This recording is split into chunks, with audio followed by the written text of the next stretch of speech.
Thank you, Obehi, for inviting me in your space, open to the world.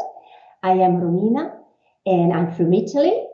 And I am from Italy because I was born here, but actually I feel that I really belong to the world. And so that's the way where I live.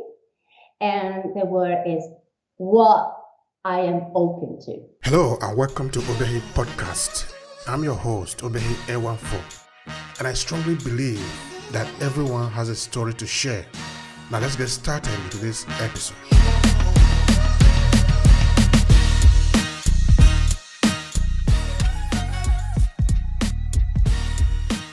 And I am a coach. I am a professional certified coach and mental fitness trainer and a storyteller. And a woman who is constantly committed to grow and co-creating harmony with other people.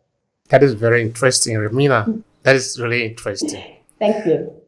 All right. So we take the time to know you a little bit better.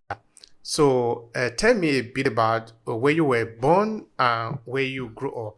So I was born in the north of Italy, in Bergamo, which is a town not far away from Milan. And my origins are from the south, as you can guess from my hair. So my mother comes from the south of Italy, from the sunny and kissed by the shore. And so I was saying that I was born here in the north of Italy, in Bergamo, and my mom comes from the south of Italy, from the sunny Apulia, and my dad from the north, but another region, which is Emilia-Romagna. And I feel, rich about these two different origins because they have different culture, different food, different dialects, and different way also to handle relationships with people. And here in Bergamo again, so I have this sweet part of me, plus the desire of being open, as I said before, to the world, and that's why I studied English, basically. Now, what do you remember about your young adolescent as you were growing up? No, I want to believe that you grew up in Bergamo, correct? Yes. Okay, Bergamo is not even far away from where I am because I'm living in Verona. Yeah. Okay, it's not just too close by, but it's not far away because we are in the north. Yes. So tell me, what do you remember of you growing up in Bergamo? Share something with us. Thank you for this question. The first thing that I remember is that I did not understand the dialect. I did not understand the dialect because when I went to the primary school, of course, we spoke in Italian during classes. And of course, during the break, my schoolmates used to say something in the dialect that they speak here in Bergamo. But that's not the dialect and the sound that I was used to because, as I said before, my mother comes from the south, and that is the dialect that I am able to speak. So it took me sometimes to tune in with those sounds and those rhythm, which is quite interesting on the level of relationships on my side. And so that's the first thing that I remember. All right, that's good. That's good enough. That's good enough. Now, how did you get into? Okay, first, you describe to me what do you do today? How do you describe your profession today? For somebody that is sort of see you, maybe do not yet know what you do. Let me understand that part. I am a coach. I am a professional coach and a mental fitness trainer through the method of positive intelligence and a ghostwriter.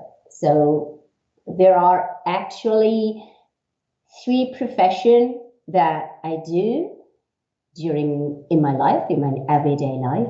And the connection between them is that they all need a good ability to listen carefully and deeply to people, and curiosity, openness, and the ability also to create trust. And that's the common thread. Which one of the three did you start first and then you move to the other two? Can you say anything about that? Oh, yes. So I started with the ghostwriting and the storytelling. And as I was mentioning to you before, everybody, every one of us tells a story of himself. And we usually tell stories to ourselves. And when we become aware of what story we tell ourselves, then we can turn the telling of the story that happened into the living of the story of the life that we want to live. So at first, I work with private and corporate to help them writing their own stories. I wrote book most of the time. And since it was so fascinating to me to get to know people and to get in contact with them, and I saw what awareness put into action could actually change things for them. Then during the pandemic, I said to myself, now it's time for me to be brave and to show enough love to myself to take a further step. And so I decided to become a coach, a certified coach, which was my dream. Since I was a child, I think it's that I didn't know how to call that profession. But when I was a child, I really thought that I could help people turning. And now that I am a coach, I know that I do not help them because they help themselves. But I am a tool through which they become aware of what they want, of the resources they have. And when they have clarity in that, they can freely choose to take action so they make the change that they want. What is interesting for me is that there is a lot of things inside there that need to be explored. Look at it from the point of view of the ghostwriting, your writing ability, and your writing passion, and of course your writing business to coaching, helping people to sort of tap into their inner potential. I'm just looking at a different possibility where the argument can actually go today. It's full of opportunity that we can explore. But we're going to take it one at a time. Let's look at story, for example. I think that is very interesting for me. It's very important for me also. Well, when I write for other people, first of all, I need to know what level of writing they want to do by themselves and what they specifically ask me to do. So do they come just with the core of a story, or there's no story at all and they come with an idea and insight, and so I have to dive deep into it and come up with a story with them. And in that part, maybe I can use some coaching tools for them to become aware of what they really want to tell and what's the purpose of it, and what they want to share, what they want not to share maybe, and to come up from a different perspective. And well, the storytelling is everything, because when I work as a ghostwriter, I write a story. And so it's very important to get in contact with the person who asked me to write for her, for him, and really see how do you imagine the story to be, and even what connection do they want to have with their readers. And then step by step, we build it. Mm-hmm. So you were saying at the point you need to know or to decide what type of story to share, maybe what type of story not to share. Yes. Uh, how do you determine that maybe when you are working with a client to say, okay, this story we can share and this story we cannot share? Let me understand that part.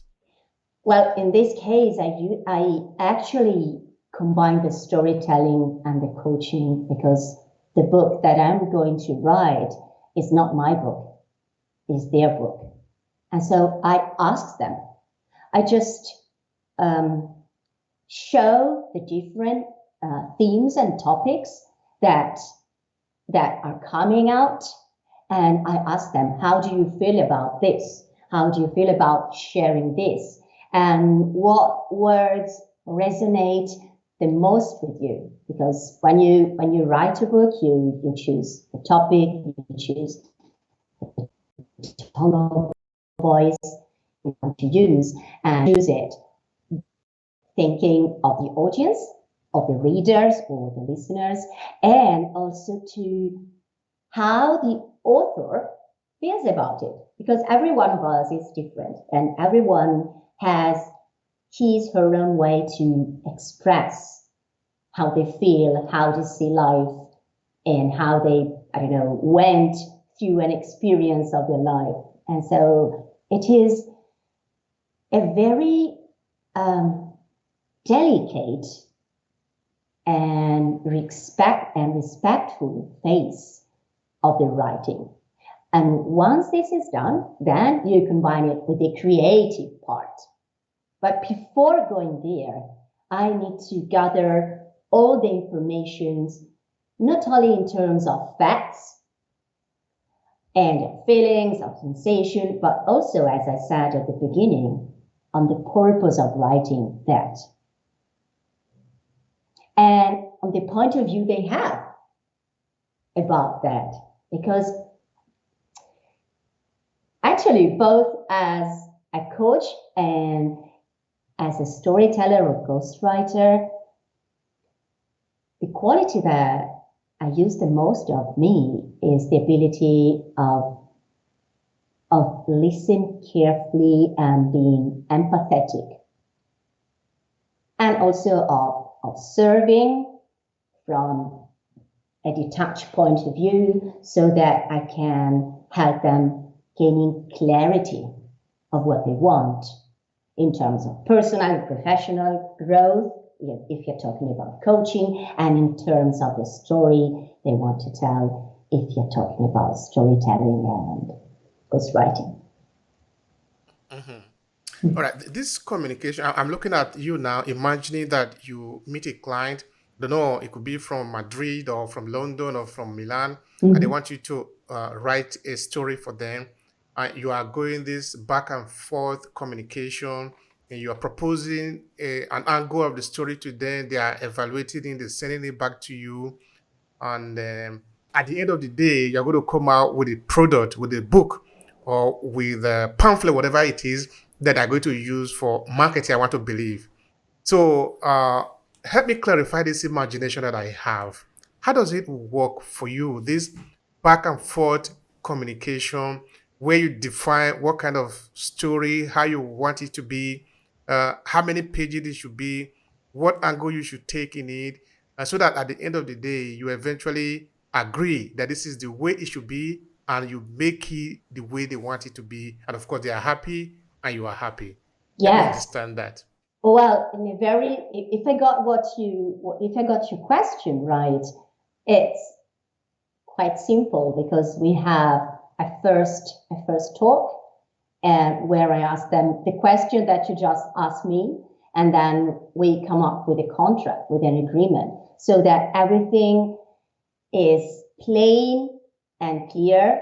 And I tell them the length of time that I need to write the book or whatever the product is going to be, and what is on my side and what is on theirs. And then I clarify the different steps so that we can easily check. We are here during the process. once the agreement is done, we can check, we've done this, and now we move into that, we gather all the info, and now we're moving into, I don't know, writing a chapter of the book or the pamphlet or whatever it is, where we set the tone voice and the communication, and then we choose that and we move on from there. And at a certain point, I send them back what I have been written so far so they can read and give me feedback. That's very important, of course. Now, help me understand something. So, this book that you write for clients, what are mainly the area that you are targeting? Is it romance? Is it book for marketing, for branding? Is it any type of book that you write, or you have a certain area that you are writing on for your client? I don't know if you can say anything about that. Yes, I just tell you about what I've done so far. It happened to me to write books about marketing together with different communication companies. So I wrote speech, for example, for even financial convention, and I didn't know anything about the specific topic. But since I had the information, I knew how to write them and shape them into a story. So it happens to me that I write speeches, and I also train the people how to stay on stage and to deliver the speech itself with ease and flow. And I wrote a book for private. So in that case, it was most a narrative biography. And I wrote a book for owners of companies here in Milan who wanted to share the personal insights that they were gaining through their profession. And they wanted to offer those two books to other people to say, hey, I'm going through that and what I know about awareness and meditation and how to combine awareness, meditation, and business is on my side through my experience, or how you can, the other book was about how you can become aware of your gifts, of your talents, and to put them into use for your own good and for the good of other people. So you can see here the connection with coaching. That was, it was such a natural path for me to say, listen, look at what is happening to you. You're always asked to write books on these topics. What does it mean to you? And what it meant to me is that I had to tap into those abilities of mine and clearly make a professional choice. That's why I became a coach and a mental fitness trainer. So now the main.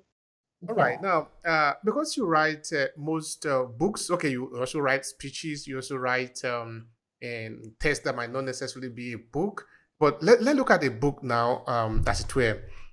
If you write book for company, because I look at this as a model of a business that somebody can also be developing, that they can make money from, and make a lot of money from, because it's a business, no? Mm-hmm.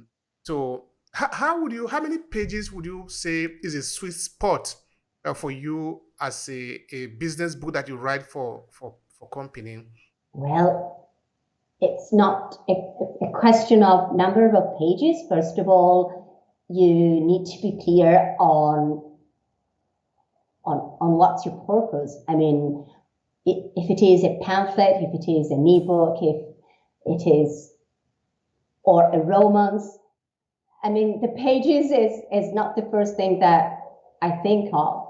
The first thing I ask is, what's your intention and what change you want to make for yourself, for your company, and for the people who are going to read it, and what are your goals. And once we have clarity about these things, then we can choose the style, and we can see how many pages. They can be 30 pages, they can be 100, they can be 80. Are you going to print it? Are you going to giving them as an ebook? So 30 pages maybe, and not 100. Really, it depends on how this product with this strategy of communication you have in mind. And then we determine, then afterwards, we determine the number of pages. Now, how do you cost this work, this type of work that you would do for a client? Say maybe, for example, I repeat again, a hypothetical client that could be from anywhere. I want you to write a book for them, and maybe you look at this book is going to be like around 20,000 words, for example. How would you cost it so that it can sustain you as a business, and it can also work for them as a business too? So that give me a kind of an average that somebody should be looking into in a business like that. Well, it depends.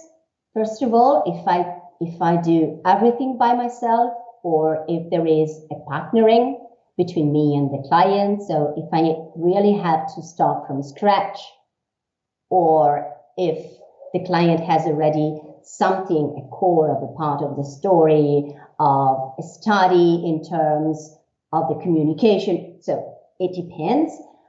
It might go from, let's say, €1,000 to, I don't know. Sorry, I wasn't really ready for such a question. So no, because when it comes to number, I have the habit to go and have a look at my file and see, okay, in this case is this, in this other case is that, because it's not something that I used to keep in my mind at first, because first of all, I ask questions and then I do the rest. But to be honest, that was not that profession that I intentionally invested on during my life. So I don't make my living completely out of that for many different and personal reasons. But I guess you can do it. I mean, if you know how to do your work, and you intentionally and constantly put yourself in that market, then you could do it. You wanted to add anything to what you already said? In terms of ghostwriting? Yeah. Yes, I would add that it's true what you said, that it's business and that the result of the process of writing is a product.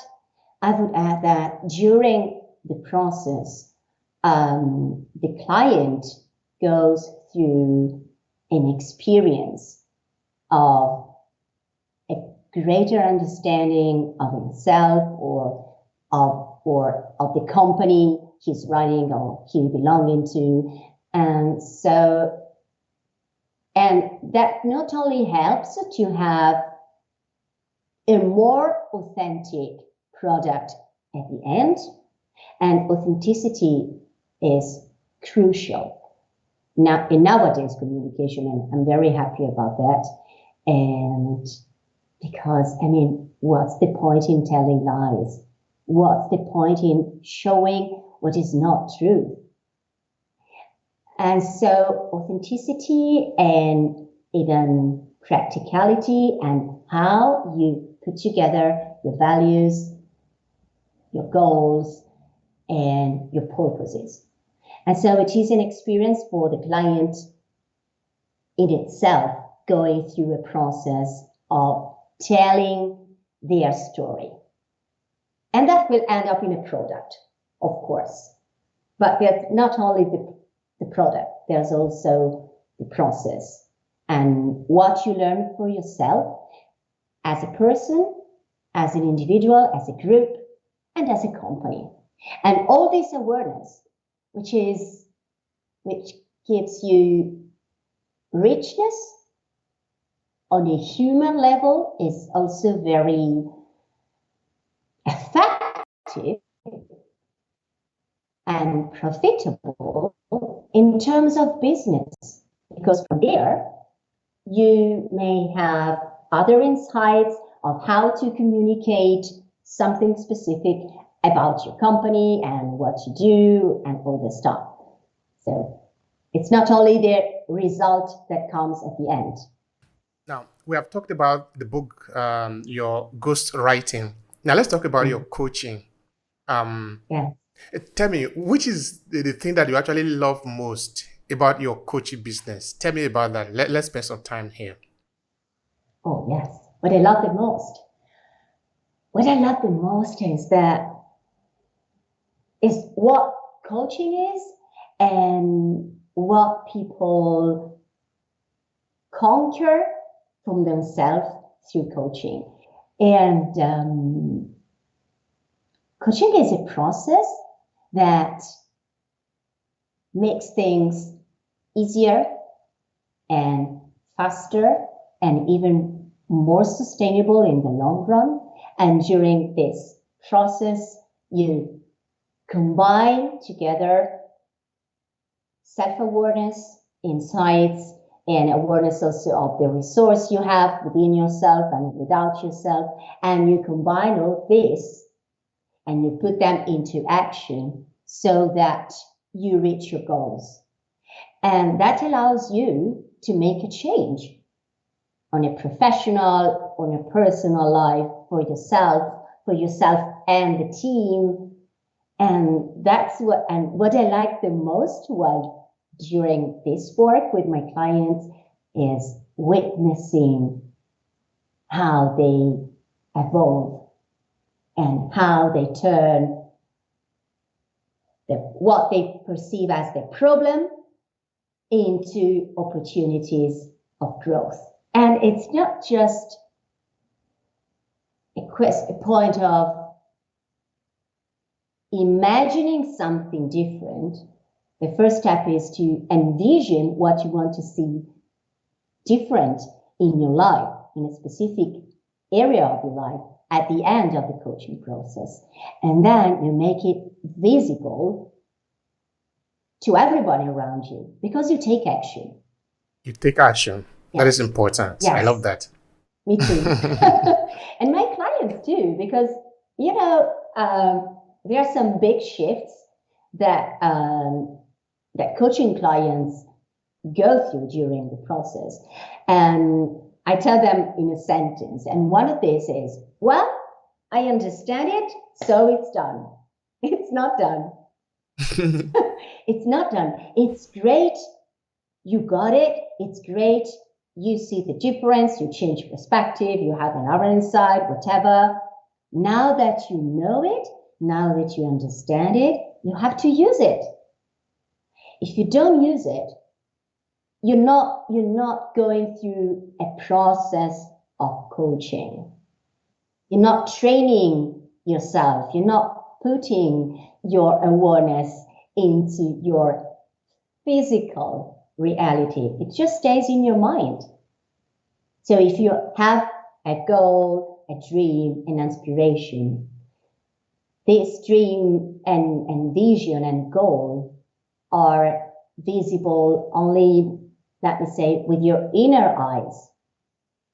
To make them visible in your real world, you have to take action related to the goal you have, to the vision you have, to the different perspective you gain going through the process, to the resources, and to the values. Because when you make a change, sometimes it's not easy. I mean, we all talk about getting out of our comfort zone. It's an effort. It doesn't come that easy. You have to do it every day, one step after the other. And you actually keep on doing it only if you know what you want, so if you have clarity about your goal, if your goals are measurable and actionable, and if they are relevant for you. Because if they're not relevant, why should I take all this effort to getting out of my comfort zone? I could just stay here and sit. And that's I just relax and be drinking coffee. But yes, and thank you for saying this, because by the time you become comfortable with the process of growing, you know that you can be relaxed even while going out your comfort zone. And here's where the mental fitness training comes into place. There are three main topics that we are interested in. And the first one, conflicts. So how to turn conflicts into effective and harmonious relationships. That's one main topic. The other one is about time. How to manage time and how to have more time for themselves. And the third one is about communication and how to communicate effectively, not only with other people, but what they discover within the process is how they talk to themselves. Because the way you treat yourself, the way you talk to yourself, that's the way you naturally talk to others.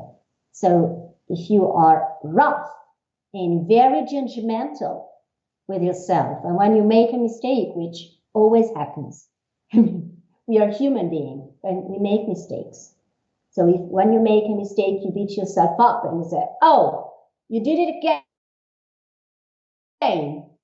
What's wrong with you? And you judge yourself. It's going to be very hard for you to be empathetic and kind and see the mistake as it is instead of other things when you talk to someone else. It doesn't matter if you are at work or at home or with your family, with friends. The self-talk, as long as you become aware as you talk to yourself and you command yourself how to behave and what to focus on, then whatever you do to you, you can do easily with others. All right. That needs a bit of training now. Even for us to be able to manage ourselves, sometimes we do need help. Yes. Yeah, of course, that is why you are there. People like you who are coaches, Yes. you help people to navigate even within themselves. That is important. Yes. Now, before you were making mention of clarity, Mm-hmm. and I think that is very vital if we are going to be able to succeed in what we are doing. Because if we are not clear, we might just waste our energy all around and we will not get anything at the end of the day. All right, as a coach, how do you help your clients to get clarity on what they really want?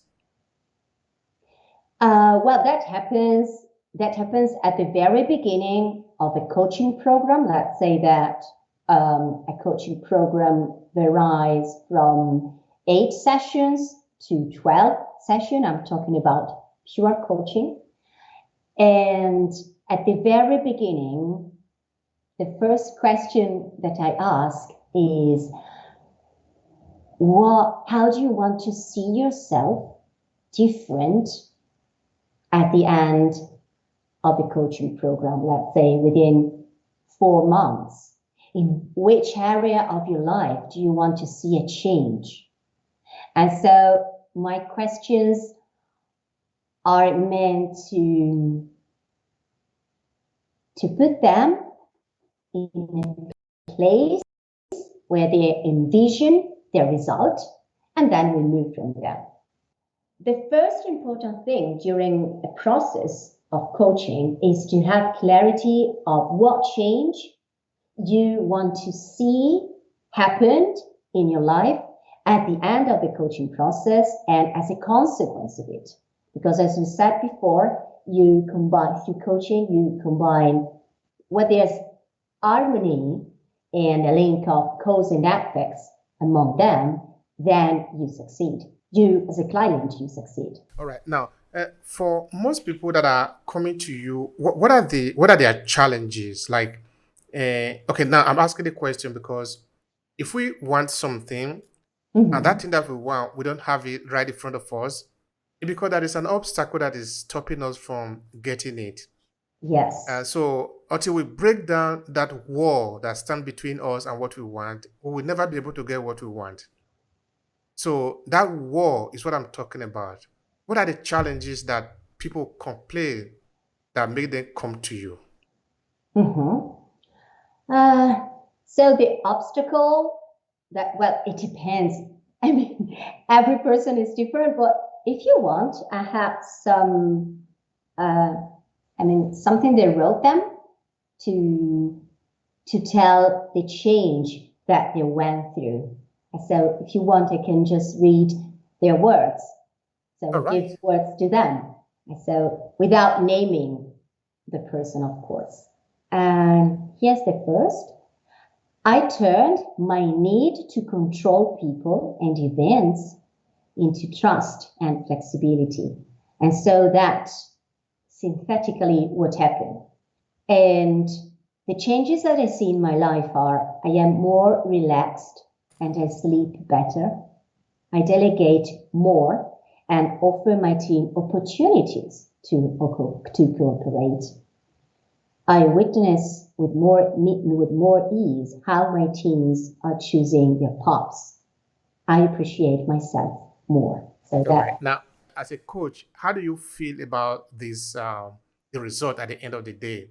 Because you are the one that is helping them to navigate this this treacherous road to get to where they want to go, that they can tell you, oh, I am now better than how I was yesterday.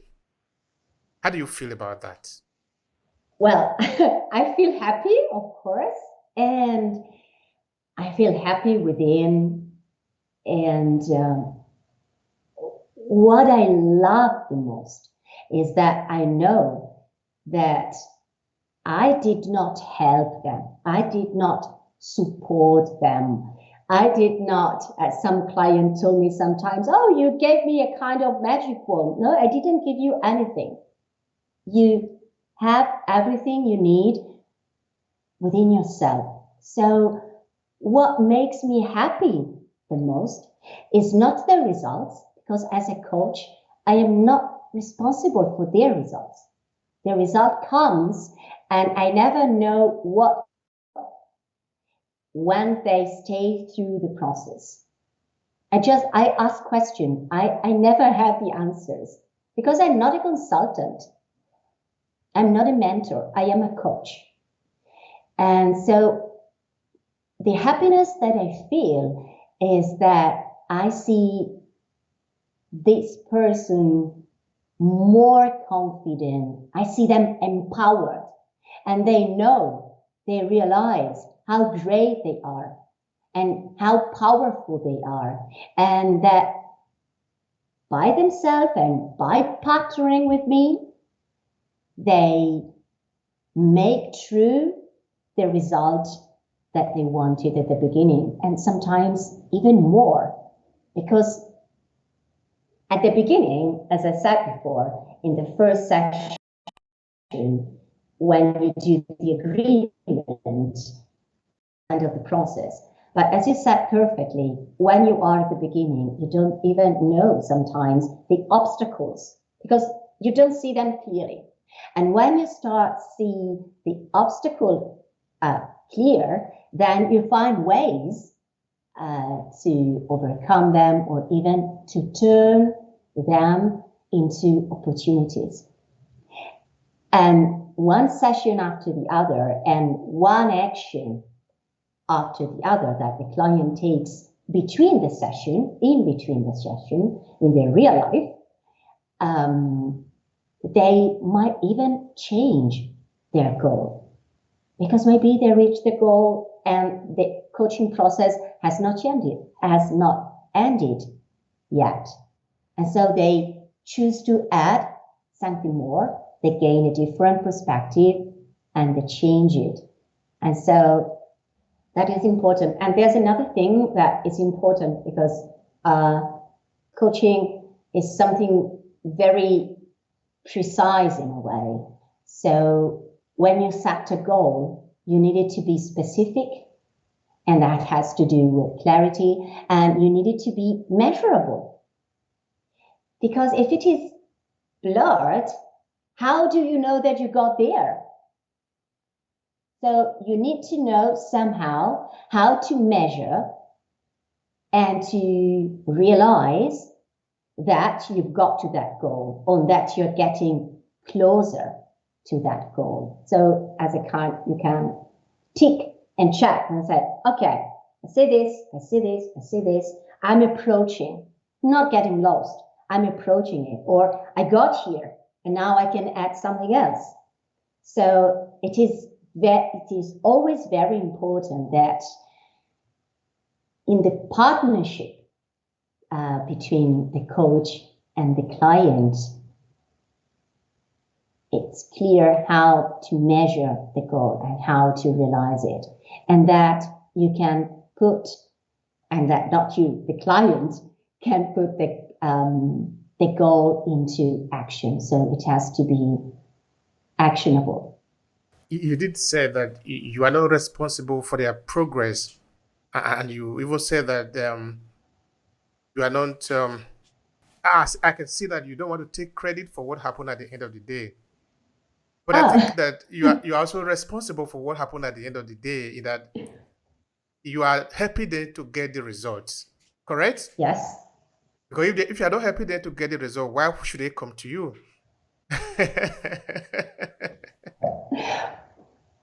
Well, at the end of a coaching session, one of the last questions is, now that you have this awareness, this new insight, this new perspective, how would you put it into action? So what's your action plan? And you work on the action plan that the client commits to apply from the end of that session to the beginning, in the frame time between the two sessions, let's say 2 weeks or 3 weeks, not more. As a coach, I am not responsible of what the client is going to do in that space of time. And certainly it is good if on the second session, let's say, the client comes and they ask, so what did you notice of the action you committed yourself to apply? And sometimes they say, oh, I didn't do that, or I forgot, or I noticed that, but I didn't do as I thought. And this is not a failure. And the first thing that I say is, okay, so what's the value you gain from not doing that? Or what did you learn from that? And that's important, that if you're focused on the process and of the ending goal you set for yourself and the end of the coaching program, it might happen that something went differently. And that's not a problem. That's something you can learn from and you can build on to move another step forward. You are instrumental to the success that is celebrated at the end of the day. That is how I see it. That is why you are relevant. Yes. You are relevant today. That is why they come to you. It's demand and supply. Somebody needs something, he doesn't have it, he goes somewhere, we can help you or her to get it. So you deserve the pay at the end of the day for that. Yes. How do you help them? I mean, what kind of strategy do you use to be able to help them to get the result that they want? I can tell you what qualities and competencies I use to partner with them so that they help themselves. I know that I'm keeping on repeating this concept, and it's because for a professional coach and I'm an ICF member, it's so important that I tell my client, I know that you are and you have everything you need for you to succeed. So, and you say, okay, so why should they need you? Because I partner with them to clarify what they need. Why do they need them? The purpose and what the obstacles are there in the road, and how to move, how to be accountable, and how to take one step after the other. And how do I do that? Well, because I'm trained and because I know how to listen carefully, not only to the words, but even to other level of communication. So the tone of voice and the body language. And I know how to ask questions, because that's being present in the moment and holding the space in a coaching session, and even keeping silence for seconds and sometimes for. So the quality of being present in the session with me, very calm and centered, because that's not my space. That's the space of the client, and I'm there for the client. So first of all, my emotional level is very plain, because I'm there to listen to them and to encompass them and to take them as they are and at the point where they are.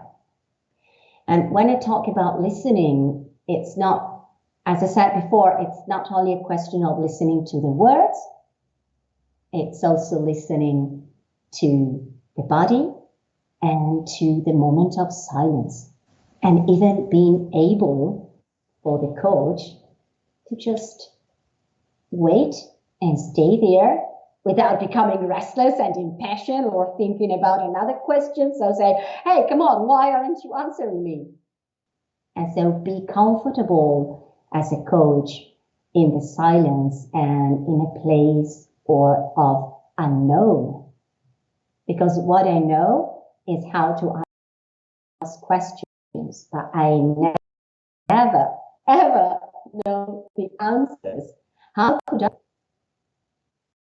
I'm not you. And when it comes to the ability of listening is also, as a coach, the ability of intercepting when it happens, because it does happen, intercepting the thoughts spinning out in my head.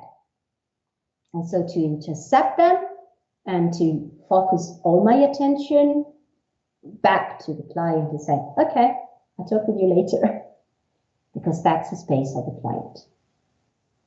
So being present, able to listen and to build trust on a human level and on a professional level.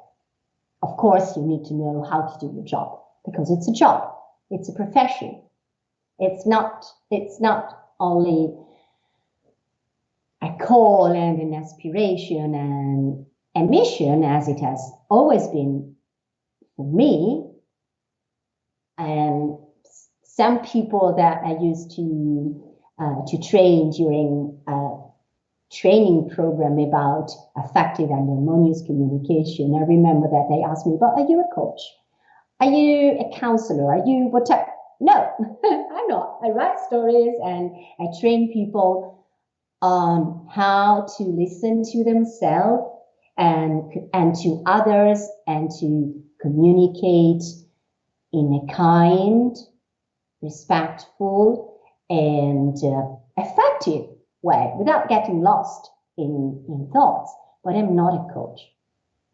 But in a way, I was in my heart, And now that it is a profession, I know how to intentionally use my inner qualities and all that I've learned and been learning and apply them into a session with my clients. It's not for my clients. With coaching, it's always about partnering. And that's what I love of the English, to partner and the partnership, because we have not such a verb in Italian.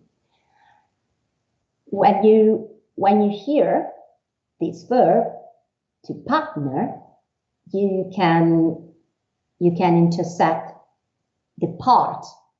So in the agreement, you as a client, you agree on doing your part. And I as a coach, I agree on doing my part. So if you ask for suggestion during a coaching session, I'm not the one.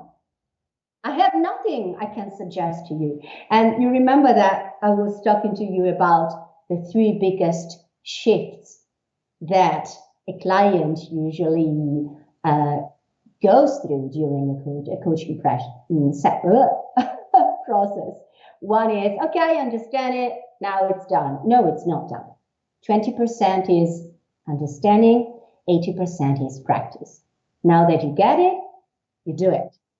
Again, yes. And again, yes. And again, yes. And what you discover by doing it over and over again. Oh, I'm finding new ways. Oh, I see that. Okay. And the other point is, what's your advice? What would you suggest? And I mean, the expert in a coaching relationship is not me, is the client. But while we grow up and we are educated, we're not used to being asked questions. Parents and teachers usually tell us what to do that and how to do that and at what time length. So I know that it might feel awkward and even scaring somehow when you are in front of a professional and you go to that professional because you want to change something in your life. And so, what's your suggestion? What would you suggest to yourself? As a matter of fact, when I have the first meeting with a client, the first meeting is crucial. Before the setting of the goal, it's important for us to know if we can partner together, because maybe you're not ready for coaching, because you want someone who is an expert and who can tell you, listen, you have this problem, you're going to solve it this way. That's not my profession. My profession is to walk by your side and asking you questions through which you realize that whatever you want to do that is specific, measurable, actionable, and all that I ever have said, you can do it because of you, by yourself. And I mirror you, and by answering and sometimes not answering to my question, you go through that. And you do make things happen. Thank you so much for that. All right, now people that are listening to you, they want to connect with you, they want to work with you. Share with them. How can they reach you? I want you to use this moment to connect with them. And if you like, advertise your business. Why not? Go ahead and do that. Oh, wow. Thank you.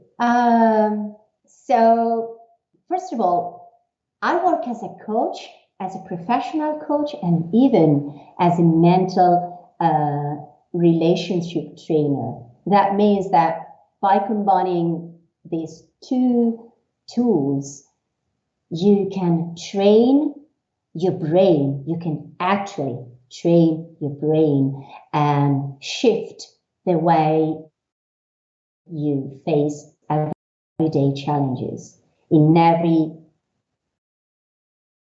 And if you want to reach out to me and have a first free meeting, so we know each other and we see what you can turn into your life, into something that you want, you can find me on LinkedIn as Romina Boccaletti and on Instagram at itsromina.com, itsrominacoach.com. I hope you're curious. And my invitation to you is to be daring and curious, because you, as a human being, you have the power, the abilities, the chance, if you believe it, to turn what you think is a problem into an opportunity.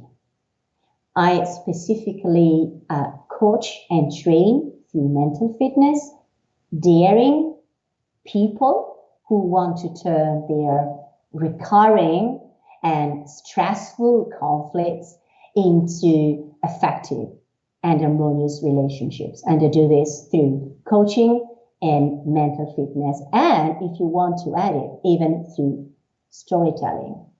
So you know, instead of telling your story after that it had taken place, you know how to imagine a story of your life, have it clear, and then by taking action, make it true. So turning storytelling into what I call story living. That you me on LinkedIn at Romina Boccaletti and on Instagram at itsromina.coach.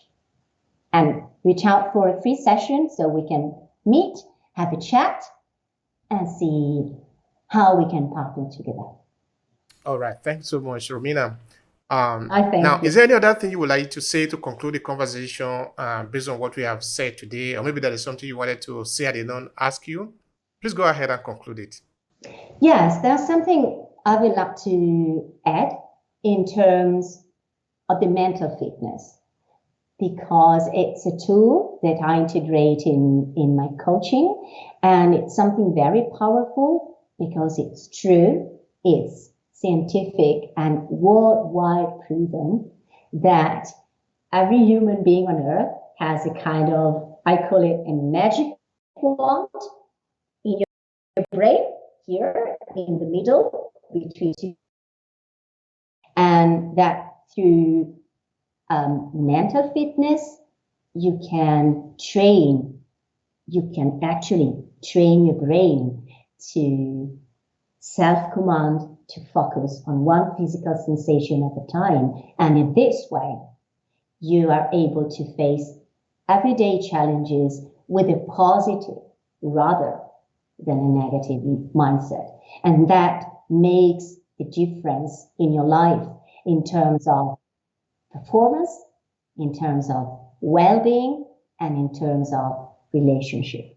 So it is really powerful, and it makes the coaching process even more sustainable in the long run, because we talk about getting out our comfort zone and taking new action and make things change and happen. But sometimes, setbacks occur,